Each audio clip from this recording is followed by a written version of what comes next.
Hey guys, it's Dani. Today I'm going to show you how I put together this Orchidarium, which is made out of a paludarium that I initially wanted to make for something else, but then I changed my mind.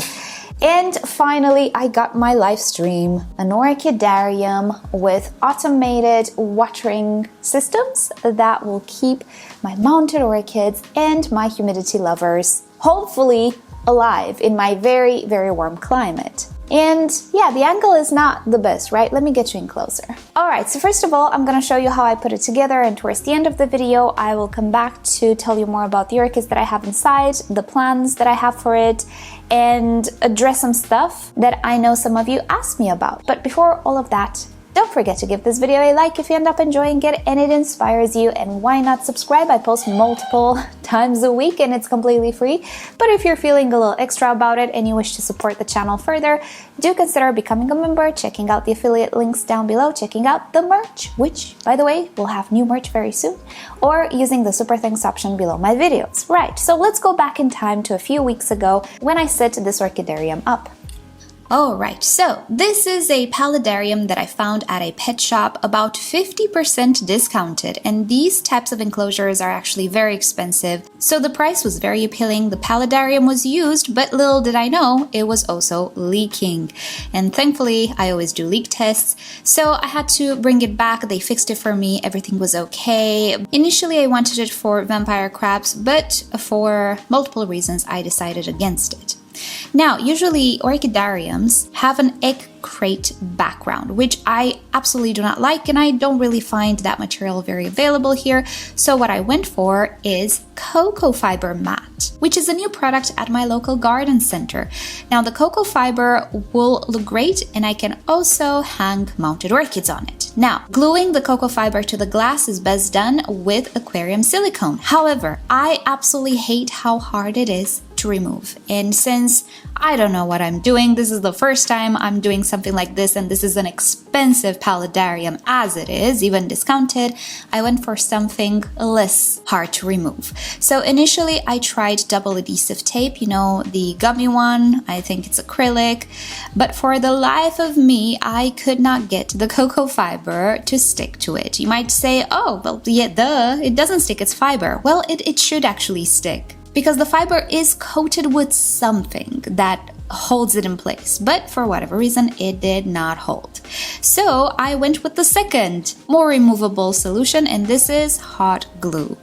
And that, my friends, worked like a charm, and it's easy to remove from the glass, which, you know what? It's exactly what I need. What if I fail with this project? I'm gonna be left with the paludarium to do something else, and if I don't want to do what I just did now, it's just easy for me to remove the glue residues and all of that rather than removing silicone. I have issues removing silicone from glass. I don't know. Anyway, the hot glue gun worked, and hot glue is actually not toxic for plants. And here is the enclosure so far.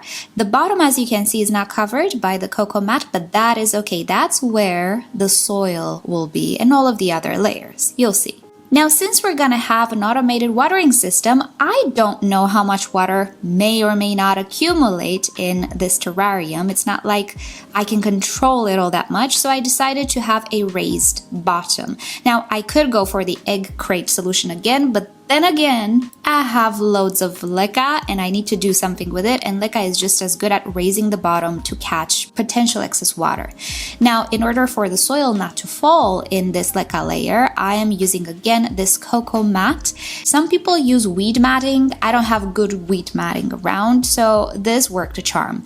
Also, I need to drain that potential water from there, so I installed an air hose tubing from one of my aquarium supplies, and for the life of me, I cannot hide it. I ended up removing it and switching it with something else, but you're gonna see it later.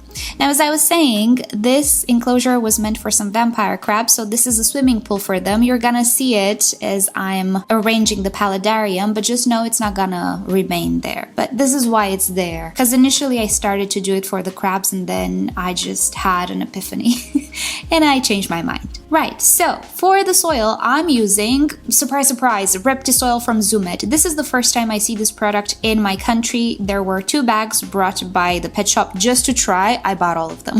And I do believe it's the only 2 bags in this entire country.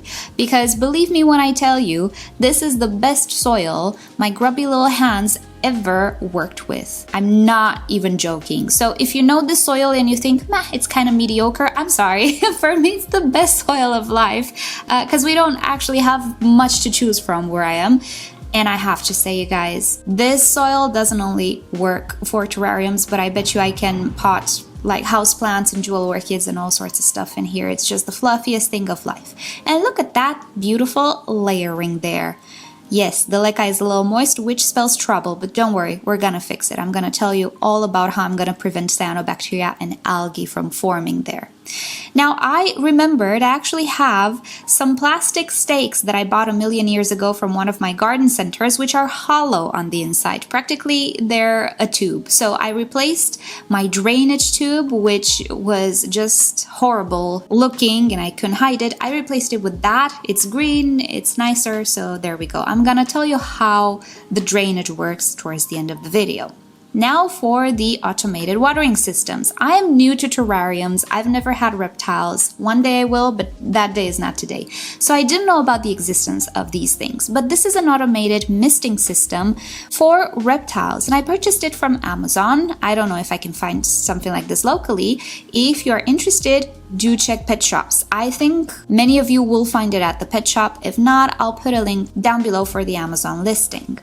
So let's install it. I'm gonna start with the bottom. Here I have the intake, let's say, which will go into a reservoir of water. The intake has some sort of clay balls inside to filter, let's say, big particles. It's held in place with a clamp, but if you press down on, you see that little ring mechanism, it will come out. This is how the entire system works, and it's quite nifty. Mind you, this is very, very used in terrariums. I'm just discovering it now. So my water reservoir is this 15-liter bottle that I have right next to my orchidarium. The actual pump needs to stay on the terrarium itself. So what I will do is glue it with some double adhesive tape to the back of the orchidarium. It is also close to a plug that I installed there.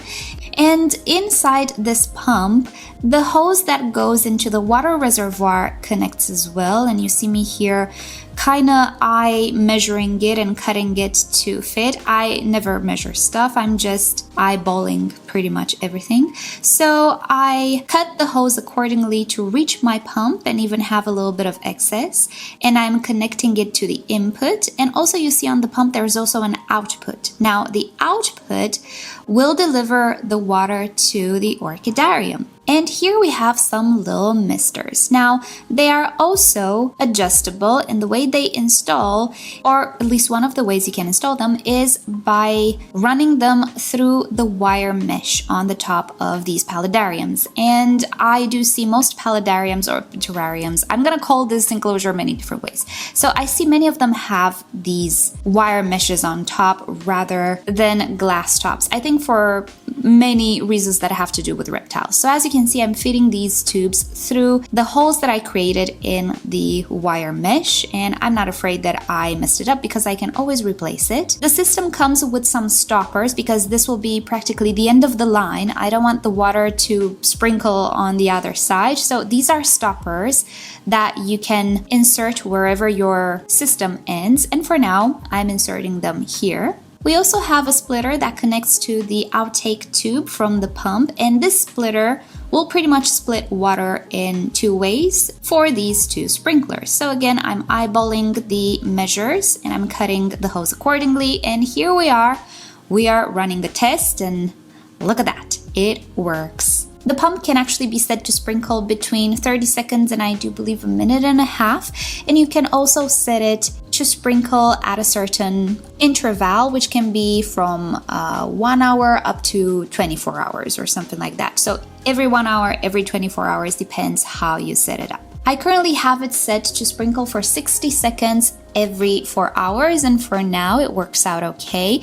This can be adjusted according to season. I do suspect in the summertime I will have it sprinkle more often and maybe for longer.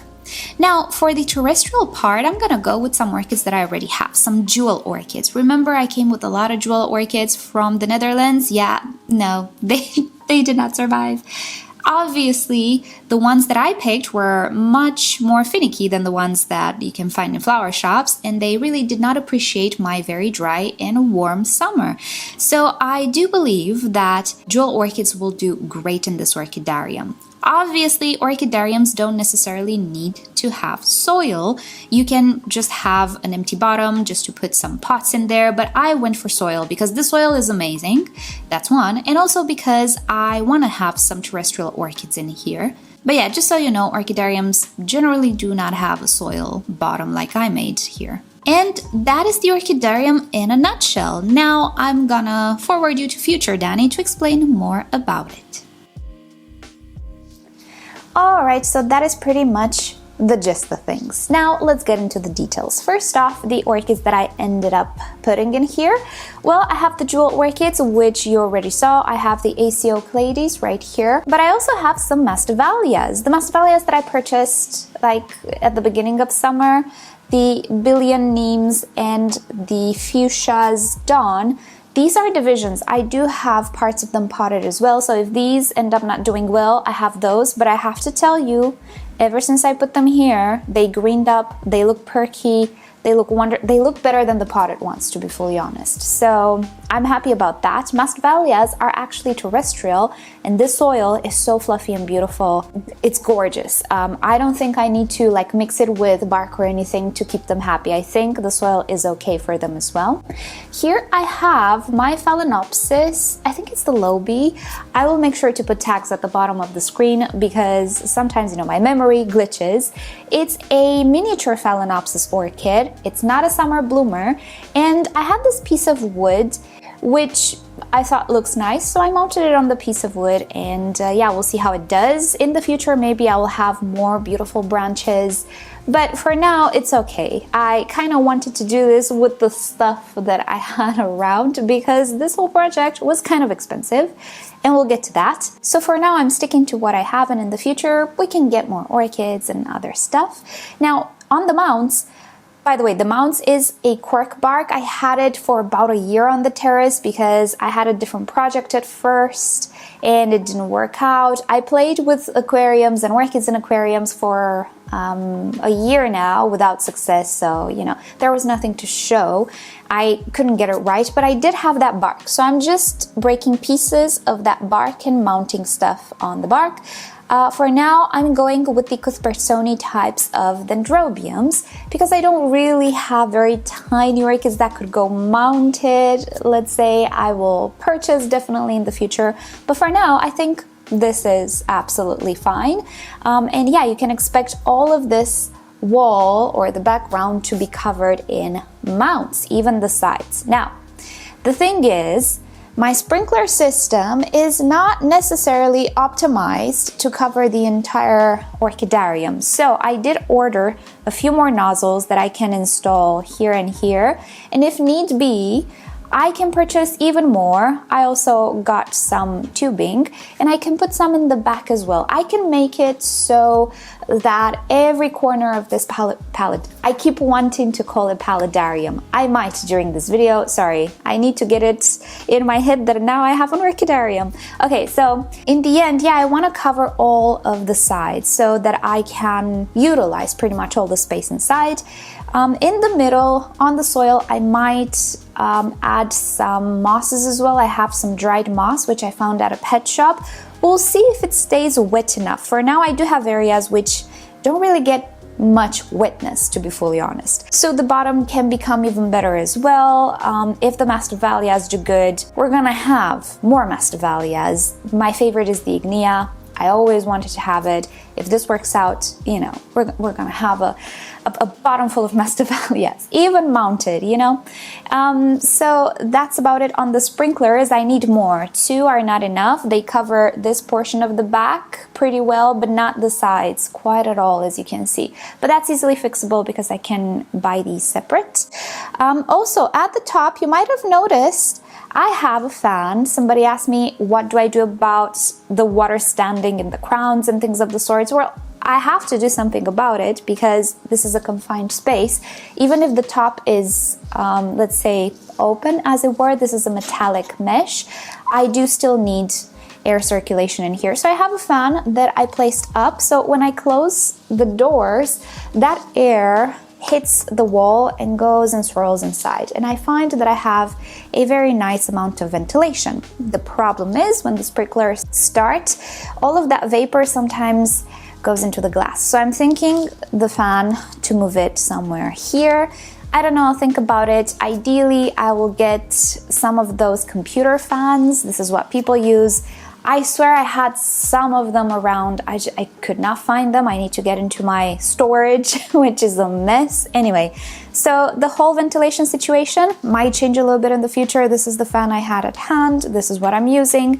Things are ventilated because, yes, water will be in the crowns and everywhere, so we need ventilation. We need to imitate the wind and the breeze that these guys would naturally have. And obviously in this enclosed space, they will not have that breeze. I need to provide it artificially, but I am providing it. Now, I didn't address this whole black vinyl situation. Well, the black vinyl is added here just to cover that fake bottom that I made, which, to be fully honest, right now has no water in it. I was afraid that water will start to pool here.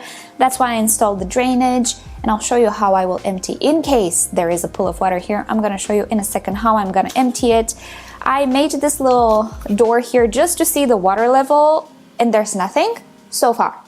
Maybe when I'm gonna have more plants here and I'm gonna water them with the watering can, maybe I'll have excess water here, but for now the drainage layer is useless. But anyway, if I will ever have water in the leca, it will be a breeding ground for cyanobacteria. So if I cover it with a black vinyl, there will be no light, I'll have no cyanobacteria. Now the black vinyl you saw on the sides of the tank, well, that's more for aesthetic reasons, because in the back, you know, with that not super glue, with the hot glue, it doesn't look very nice. And also because this film of cocoa fiber is not very thick, you can actually see the light through. When you're looking at the paludarium from here, you can see light coming through, and I didn't like that, so I just bought myself some vinyl and I stuck it to the sides of the paludarium, and hey presto, everything is nice now. So that's the whole reason for this black vinyl. And of course, I forgot to show you how I remove the extra water, if need be, from the leca layer. I use one of these. This is a pump-operated faucet, I believe. You find it in supermarkets around here. And what you do is stick it, well, I have a longer tube. This has been used for something else. So I just stick it here, and there we go. It makes horrible noise. It just pumps out the water, and it actually does work absolutely fantastic. This is how I changed the water in my crab enclosures up until now. They're very useful devices. The light that I'm using is an aquarium lamp that I have for a while now. It's not the best for aquariums, to be fully honest. I don't particularly like it, but it works great for this Orchidarium. Now, what paludarium is this? Somebody asked me. Is it an Exoterra and everything? No, actually. Although I do have those around as well, and they're very expensive. It is a Terra Atlantis. I know nothing about this brand, but then again, I know nothing about reptiles, terrariums, and this world in general. That's why it took me so long. And the reason why I purchased this terrarium was because it was 50% off. These terrariums are incredibly expensive in my area. If in your area you think they're expensive, try doubling the price in my area. Usually that's how it is, because I live on an island. Everything is expensive here. It's a very expensive country. So yeah, it was heavily discounted, almost 50% discounted, because it was used by the shop. And I think I mentioned in the beginning it was also leaking, but we fixed it, everything was okay. So yeah, I had something like this in mind for a long time, but really honestly spending 400 euros, maybe even an up, you know, it's not something I can do every day. Exoterras and all of those are more expensive. This brand apparently is a little cheaper. I've never seen this brand anywhere on the island. I don't know how old this thing is. You know, there are a few signs of usage and all of that. It's not perfect, but I don't care. it was discounted. That's all I care about. So yeah, I think we should stop here because this video is pretty long. But that is in a nutshell my orchidarium, and I really hope to, develop it further. Stay tuned, I will make regular updates. It's been running now for about, I would say 2.5 weeks or something like that, and it's going very well. With the changes that I have in mind, it will be even better. I will also, the birds are inside, by the way, they came inside. So I will also make some videos about mounting orchids and all of that, but that's for the future. Let's end today's video here. I hope you've enjoyed it, and I hope this inspires you. And yeah, if you have these things more affordable in your area, I think they're wonderful because you can open them from the front, and that's so helpful, so much better, to be fully honest. You have to like what you have as well.